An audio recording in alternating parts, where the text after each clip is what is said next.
शाम की हवा तेज थी, जिसमें लड़कियों से भरे एक घर से संगीत और हंसी की आवाजें आ रही थी। वो आजादी और जश्न की रात होने वाली थी, लेकिन जैसे जैसे घटनाएं सामने आई, यह आतंक की एक ऐसी घटना में बदल गई जो हमेशा मेरी यादों में बनी रहेगी। इसकी शुरुआत एक मजाक से हुई, एक घटिया मजाक जो हमने पिज्जा डिलीवरी करने आए आदमी के साथ किया था। हमने उसे पहले भी देखा था, उसकी अजीब हरकतें और जिस तरह वो किसी से भी नजरें मिलाने में संघर्ष करता था। उसका नाम एरिक था। हम उसके बारे में इतना इसलिए जानते थे क्योंकि एक बार उसे मुस्कुराता हुआ देखने की उम्मीद में हमने उससे बात की थी। उस रात नशे में होने की वजह से मैं बहुत रोमांचक प्रभाव में थी और हमने बात को आगे बढ़ाने के बारे में सोचा। क्योंकि मैं लड़कियों के इस ग्रुप में नई थी, इसलिए मुझे आगे जाकर उस आदमी से फ्लर्ट करने के लिए कहा गया और उसे इस बात पर यकीन दिलाने की चुनौती दी गई कि वो पार्टी का हिस्सा बन सकता है क्योंकि लिस्ट में उसका नाम डाला गया है। इसी के साथ हमने चुपके से इंस्टा लाइव ऑन कर दिया। हाय जान, मैंने रस भरी आवाज में कहा। हम सब तुम्हारा इंतजार कर रहे थे। पार्टी तब तक शुरू ही नहीं होती जब तक तुम नहीं आते। ये रहे आपके पिज्जास, उसने हिम्मत जुटाकर कहा क्योंकि मैं उसके चेहरे तक झुक गई थी जैसे मैं उसे किस करने वाली हूं और वहीं पीछे से मेरी बहन जोर से हंस रही थी। आपको इसके लिए $30 देने हैं। अगर मैं तुम्हारे साथ वक्त बिताऊं तो क्या ये फ्री हो जाएगा? मैं नहीं, वैसा मैं तुम्हें पूरे 1 मिनट तक किस करूंगी अगर तुम ये पिज्जा फ्री में दे दोगे। आंगन की धीमी रोशनी में उसकी भी चेहरे पर शर्मिंदगी की लाली साफ झलक रही थी, लेकिन उसकी आंखों की चमक किसी अंधेरी और ना पहचाने जाने वाली चीज की चिंगारी थी। क्यों ना तुम किस करने से थोड़ा और ज्यादा करो और मैं तुम्हें अगली 3 पार्टीज तक फ्री पिज्जास दूं। उसके शर्मीले स्वभाव को अचानक आत्मविश्वास से भरे हुए स्वभाव में बदलते देख एक बार के लिए मैं हिल गई। तभी मेरी एक दोस्त ने मुझे कान में आकर बताया कि हमारे लाइफ पर 3000 से ज्यादा लोग जुड़ गए हैं। हमें इसे और आगे बढ़ाना था। थोड़ा और ज्यादा से तुम्हारा क्या मतलब है? वेल, हम सब यहाँ इतने समझदार तो हैं ही, तुम जानती हो। 3 पार्टीज तक फ्री पिज्जास। हाँ, अगर मैं कहूं 5? 5 कर दो और मैं तैयार हूं। 3, 5 और मेरी खूबसूरत दोस्त भी इसमें साथ देगी। 3, 5 और मैं। बस!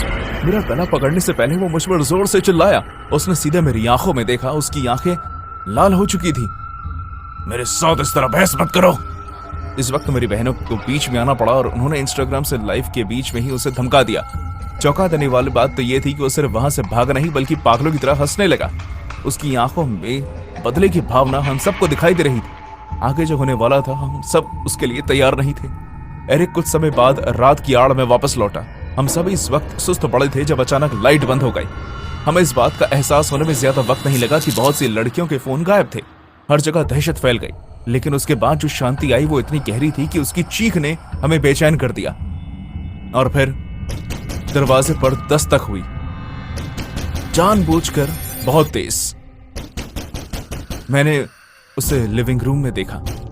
वो एक खिड़की के आगे खड़ा हुआ था जहां से चांद की रोशनी में उसकी परछाई दिखाई दे रही थी, जो किसी राक्षस के रूप से कम नहीं लग रही थी।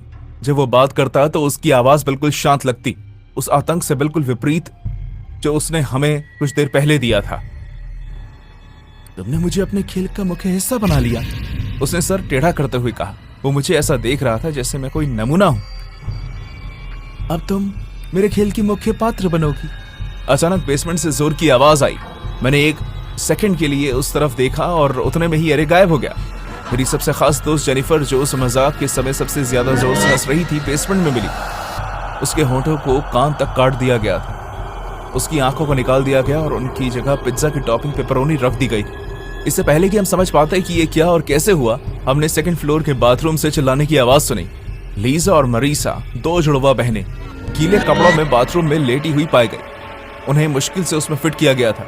टब उनके खुद के खून से भर गया था, जो उनका गला काटा होने की वजह से उनके शरीर से निकल रहा था, और उनके मुंह में एक पिज्जा का स्लाइस ठूस दिया गया था।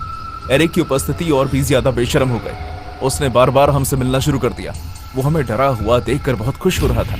उसे ऐसा लगने लगा जैसे उसने हम पर विजय पाली है। उसका गुस्सा अजीब था, थोड़ी सी बात पर वो गुस्सा हो जाता। उसके मूड का किसी को पता नहीं चल रहा था, वो कभी भी खतरनाक रूप ले लेता। हमने भागने की कोशिश की, लेकिन दरवाजे बंद थे, हमारे फोन गायब थे, और नशे में होने की वजह से हम ज्यादा कुछ सोच नहीं पा रहे थे। तुम्हें लगता है कि तुम मुझसे जीत सकती हो?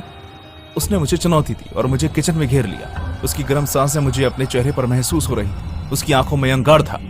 पहले मैं तुम्हारी सहेलियों का अच्छे से ध्यान रखूंगा। मैं चाहता हूँ कि धीरे धीरे तुम्हारे जहन में उतर जाए और जब तुम भीख मांगोगी मैं तुम्हें तड़पा कर मारूंगा। तब मुझे एहसास हुआ कि वो सब पर अपना कंट्रोल रखना चाहता है। उसके आगे हार मान लेना उसकी कमजोरी है। ये खतरनाक खेल था, एक पागल आदमी के साथ छल करना, लेकिन मेरे पास कोई रास्ता नहीं था। मुझे उसे बात करते रहने की जरूरत थी, किसी भी तरह उसका ध्यान सिर्फ मुझ पर रखने की। एरिक, तुम पहले से जीत चुके हो, हम डरे हुए हैं, तुम जानते हो ना, और तुम यही तो चाहते थे। ओह, ये तो बस शुरुआत है जानेमन। उसकी धमकी से हम घबरा गए। जिस भयानक मंजर को वो वादा करके गया था वो अभी आना बाकी था। एरिक हमारे दिमाग से खेल रहा था। उसकी हर चाल हमें एक दूसरे से दूर करने की थी, ताकि हम उम्मीद की कोई भी किरण अपने अंदर ना जगा सकें। जैसे जैसे रात बढ़ती गई उसके टेढ़े मेढ़े खेल के नियम साफ होते गए। वो चाहता था कि हम अलग अलग होकर डरे हुए पूरी तरह से उसकी दया पर निर्भर हो जाएं। वो कभी कभी सामने आता, कभी अंधेरे में हलचल करते हुए, कभी पूरी तरह से अपनी भयानक उपस्थिति दिखाते हुए। उसकी डरावनी हंसी इस बात का प्रतीक थी कि उसका हम पर कितना वश था। उस रात का अंत होते होते हमें काफी चीजें समझ में आ गई। हमें कुछ ही मिनट के समय में 6 लाशें मिली जिन पर भयानक किस्म के निशान थे, लेकिन इस वक्त तक एरिक ओवर कॉन्फिडेंस में आ गया था।